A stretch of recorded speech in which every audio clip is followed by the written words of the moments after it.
Hey guys, welcome back to our special segment here on Economic Channel, watching the World Cup very closely. As you all know, we're getting closer to the final. Very tight competition at this moment. We continue our segment, our diplomatic segment, with a very special guest today. We have with us in the studio Stuart Summers. He's Chargé d'Affaires for the British Embassy in Kuwait. Stuart, welcome to our segment here on Economic Sports Channel. Great. Thank you very much.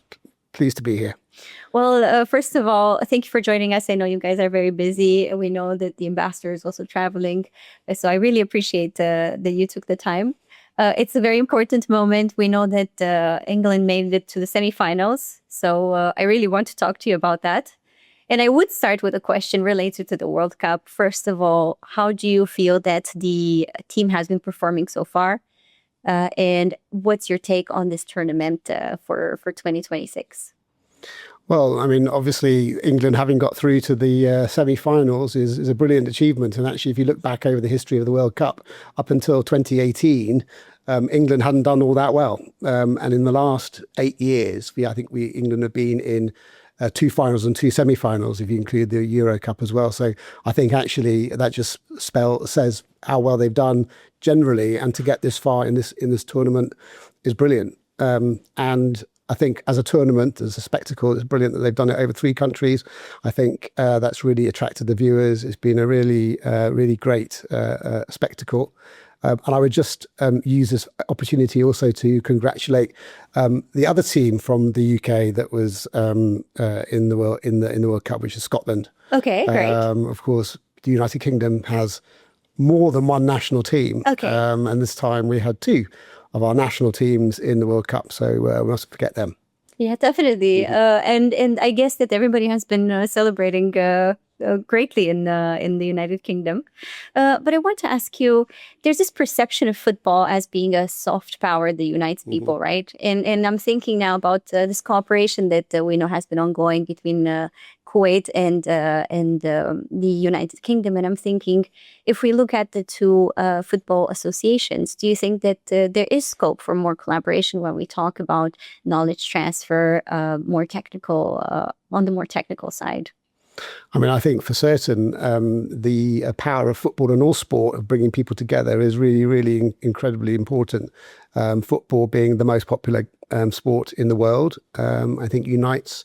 Although let's not forget there is obviously always politics in all sport, but I think it is certainly a place where you can draw together people, whether that's fans or whether that's governments, in a collaborative and cooperative space. And certainly I know that Kuwait has also got interests in the UK. And if you look at some of our media from the British Embassy, you'll have seen that our ambassador was recently in Milton Keynes, Yes. visiting MK Don. So, there's an example of how sport at this time at a club level bringing people and countries together.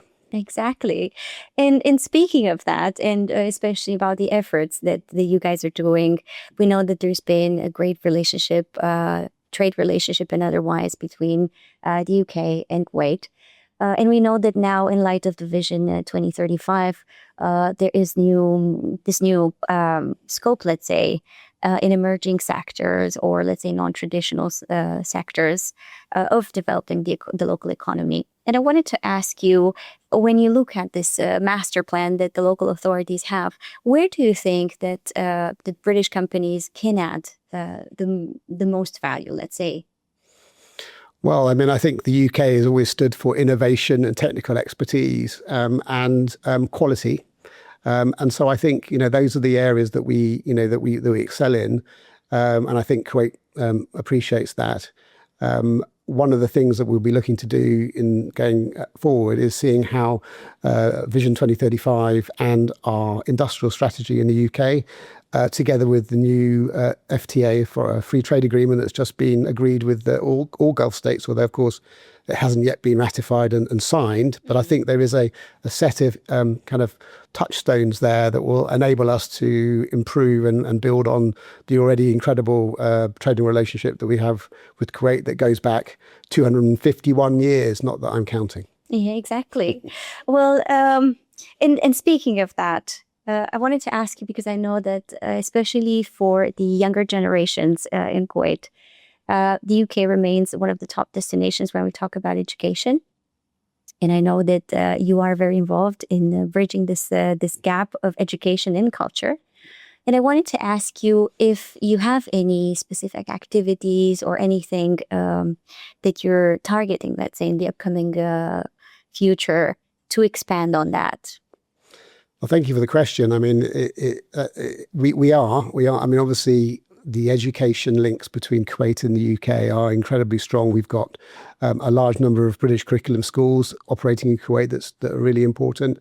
And also, as you say, we have at any one time anywhere between 10 and 15,000, I believe, Kuwaiti students at British universities, which are well known for quality and providing excellent education.